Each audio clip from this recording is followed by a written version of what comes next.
All right. So next week, I'm going to be at the World of Concrete. So you have to go to this church we did, and you need to take a quart of acetone and get some really long Q-tips. Where are we going to find those? I don't know. Would you Tractor Supply? Tractor Supply for like cows or something? They probably have them for animals. And so we talking like baseball-sized Q-tips or no, they're just long. They're like They need to be the same Q-tip end, just long. yeah. And So you're you going to have, take like, really you're gonna go deep to ears. this place next week, and you're going to dip that into acetone, and then dip that onto the foam that is in the concrete. Why is there foam in the concrete? We have no idea. Again, we didn't do it. We didn't do it. But this is our problem. It's like you know how styrofoam has little circles, little dots that are all together. So it's like the little dots have come separated and they're showing up in the surface of the concrete. When we polished it, and all of a sudden it's on the surface. Yeah. Again, nobody's blaming us, but like it's your problem. Not to split hairs or anything. You don't actually need a long Q-tip. You could just pour the acetone into a shot glass. Okay, might get a little messy. I think it's way more Couldn't fun. you just tip the acetone container over? Or you could go back to Tractor Supply and get a big old horse injector needle, Oh, that's true. pull it out of the thing, and just inject it in. That's what you should do. Inject it into If it doesn't drip, because acetone drips like crazy. But yeah, if it doesn't drip, that'd be great. But we didn't dye it. You're right. Acetone won't be able to hold into will it? I don't know. Anyway, that's what you got to do. This podcast is sponsored by DeWalt. What's your favorite DeWalt tool this month? The vacuum. The HEPA-Vac? The HEPA-Vac. It's all you always say that. It's got to be. It's on wheels. The hand grinder plugs right into it, and boom, we're rolling. Hand grinding. All right. I agree that's probably my favorite, but just to be different, my favorite is the battery-powered angle grinder with the dust shroud on it that allows you to cut lines in the floor. Yes. We've been cutting a line where the garage doors land, just cutting a straight line across there, and it has been great to like have like super neat job. Takes like 2 minutes to do because it, hook the HEPA-Vac into it, zip the line, and it's perfect. Hey, I'm Tim C. Hey, I'm Landon Blank. You're listening to Hacking Concrete. So what happens is it dissolves, the acetone dissolves the styrofoam. But I was talking to a science professor at Liberty about this who goes to that church. And he said that if it dissolves the acetone, obviously the matter doesn't just disappear. It just becomes liquid in the hole. So it's going to be smaller. It becomes liquid. Yeah, it's going to liquefy it. The acetone is going to dry, and the foam is still going to be in the hole. Will It'll just be, this be considered a pro tip? I guess. That's a pro tip.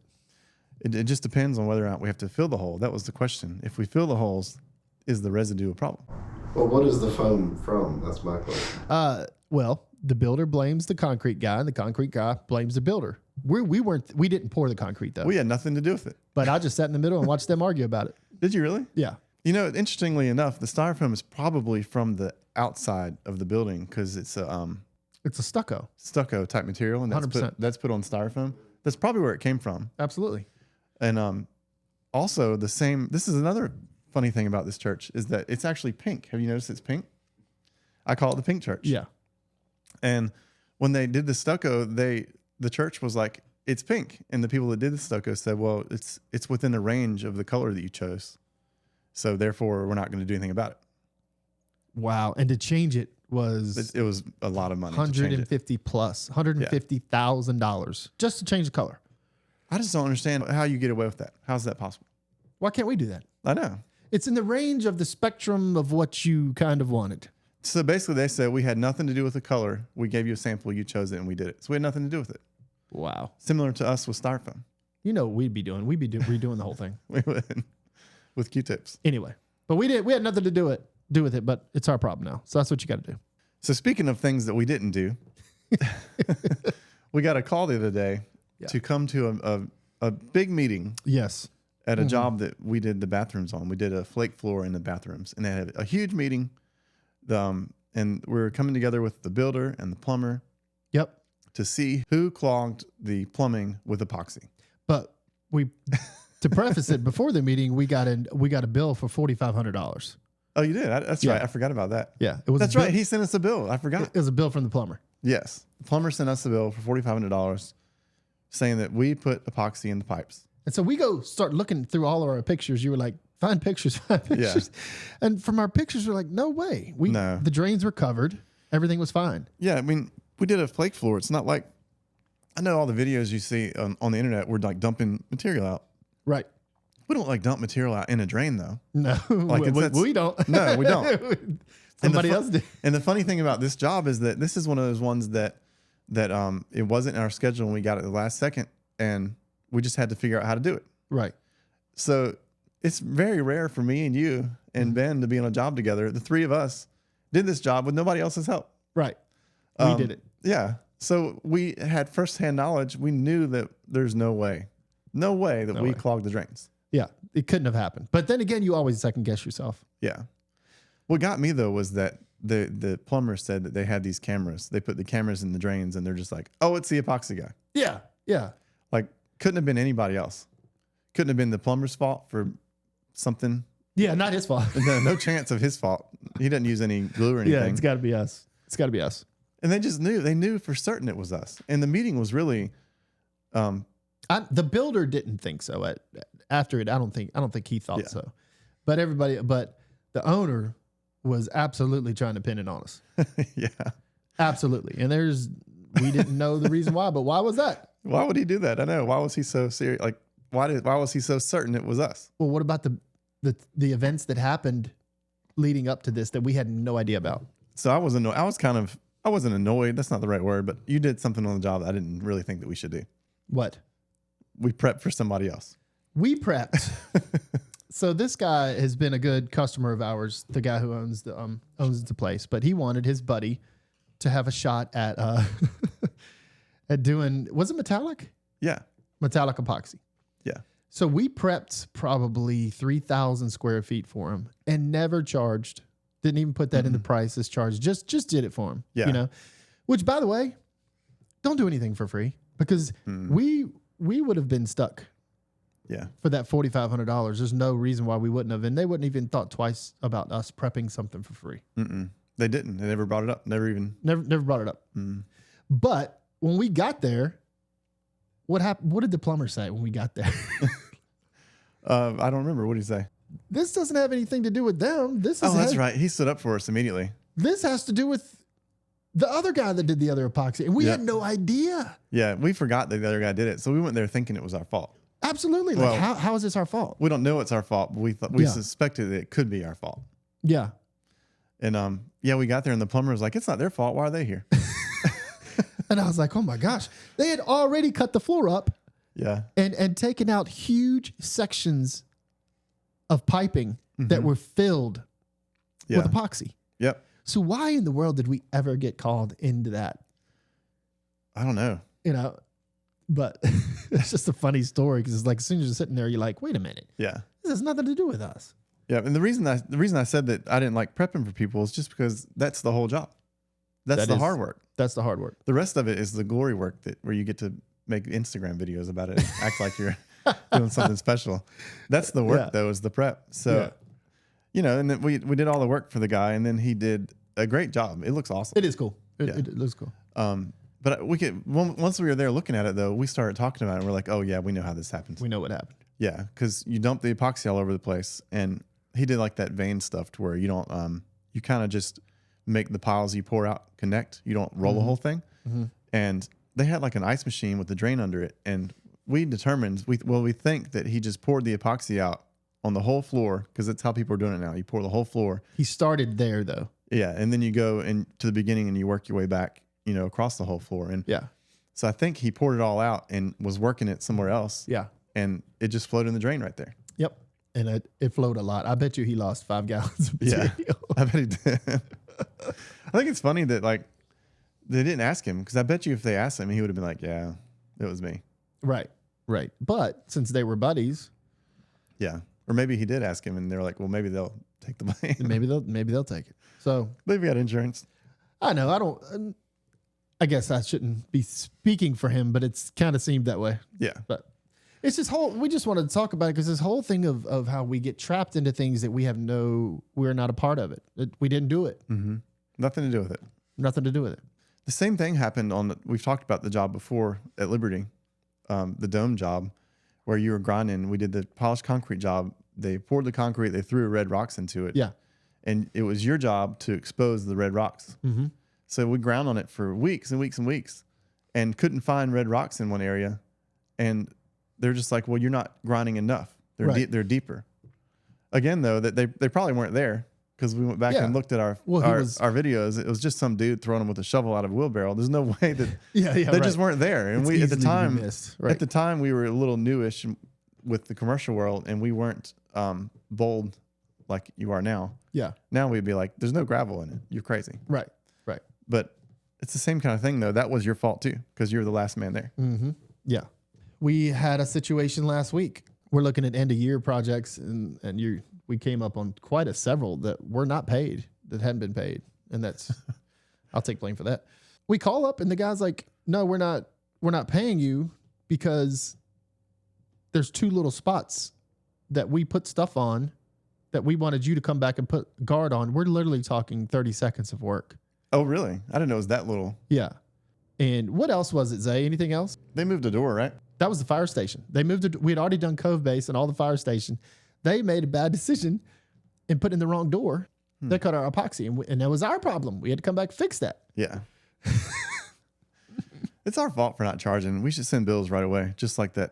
Yep. Just like that builder sent you that plumber's bill. He didn't care. Right. He just sent a bill. Just send it. That was, again, I hate retainage. Yeah. They were holding, actually, that wasn't retainage. We just forgot to bill. They were sitting on that money, though. Oh, he sent me a text yesterday. I said, I'm sending you the full amount without retainage. Oh, Like, well, thanks. It's thanks. been 9 Thanks. months. Thanks for that. So We didn't do it, though. we didn't do it. That wasn't your fault. You know what I think? We need to put in 5%. All right, this is what we can do. This is what our profit is. And let's tack on another 5 just to cover Retainage. craziness. Yeah. Oh, yeah, just craziness. Yeah. And retainage. You're right. Because retainage is 2 to 5, right? It's always 5. Always 5. So if you're not in the commercial world of construction, if you do a commercial job, there's this thing called retainage that is in every contract, and they will pay you 95% of your job when you finish, and then usually you get retainage 9 to 12 months later. We have had it up to 2 years though. Yeah. Usually it's 9 to 12 months. It can be up to 2 years. Really, we should operate like we're not going to get that, and that should be found money. Right. Exactly. But yeah, it's crazy that that's a thing. Everyone loves to talk about how they want to get into the commercial world out of the homeowner jobs. They don't realize like the annoyances of that. You know, in the homeowner world, you get paid when you finish Yeah. for the whole amount. Right. But and it's like people aspire to these commercial jobs, but you don't realize like just to get paid in the commercial world, you have to like do this huge payment application, and you have to go to the bank and get it notarized, and you have to send it in the mail because they need a real copy half the time, not all the time. Which is we got to do that today. Yeah, and then they'll pay you 95% of it, and they hold that other 5% because they're basically saying, we know that your job looks good and we're paying for it in whole. We're holding that 5% in case we mess up your job, so that we can make you come and fix it. Yeah. Yeah. And remember the high school project that was 100,000 square feet. Yeah. So you guys do the math. That's a lot of money. Yeah. So they basically look at us and we're like, well, we're just going to keep that guy's retainage and let you guys fix it. Oh, he so did tell us on a that. whim, Yeah. he's going to keep. I mean, what would you? It was $300 and some $1,000, so $20,000. Yeah. Yeah. It was like $350, so like $15,000 to $20,000. Yeah. So at least that much. Yeah. We're just going to give it to you. Whereas, Yeah. it's amazing. I think they know that if they keep retainage, that most people are not going to do anything about it. It's not like it's highly unlikely that it's contested or goes to court or anything. So they just are able to keep it and spend the money on for something like that, to hire these other people to fix their problem. Right. Because they won't get back there quick enough. That's a good point on that commercial stuff, because you got to think, we're working on a project now. We're trying to get into a company, and we had to send them financials, banking information, all of our employee safety program, which is like, It's quite impressive that we had our act together on that one. yeah. And it's just all of this just to do the job and wait 90 days to get paid. Yep.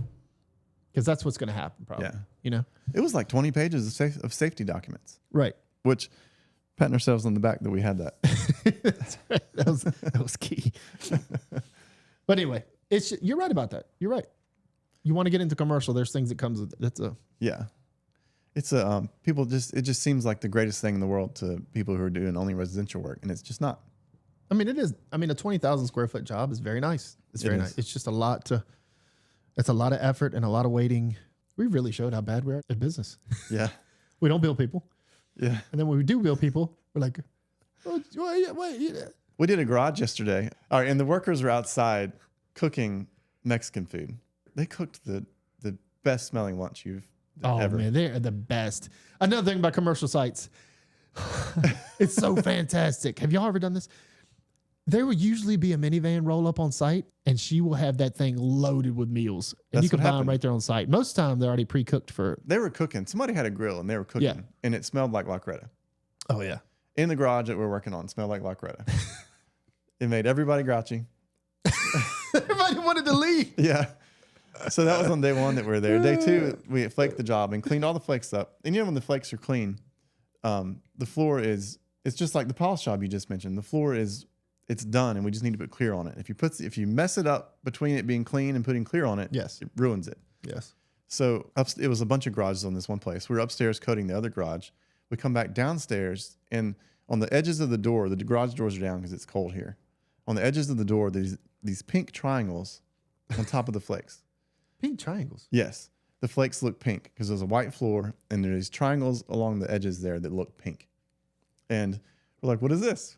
How did this happen?" Because there's no trim on the door on the garage doors. There's no insulation thing yet on the outside. And the workers had finished lunch, and they went back to cutting brick, and they were cutting right against the garage door, and all the dust was blowing in the edges of the door, and it made the whole floor pink. Oh my gosh, we didn't do it. No, so That's a good so one. we blew it out, we vacuumed the whole thing again, and we thought it was good, and then Troy's putting down clear, and I'm rolling it, and my roller turned pink. Oh my gosh. So like And all of that is just money. it is, and we're just like, what happened? What are you gonna do? Right. But I mean, the lights are so weird in there, and there's so many shadows that I don't think that it's noticeable if you didn't know. It's not triangles anymore, but there might be a pink haze across the whole floor. Oh god. And it's like a white Who's gonna hybrid flake. Is that the hybrid job? Yeah, the white hybrid flake job. So who's gonna pay for that though? I mean, what do you do? You will. Should I have not coated it? I mean, it looked clean. You went to lunch. You cleaned it and went to lunch. Yeah. You had to go to lunch because they were eating lunch, and the guys at the job got mad because they started getting hungry. Yeah. That's basically what happened. So job looks fine. Here's a photo. Oh my goodness. Like it's literally, I don't know who you blame. I mean, you would blame us because we painted over the pink, but I don't know. Hey, me either. Yeah.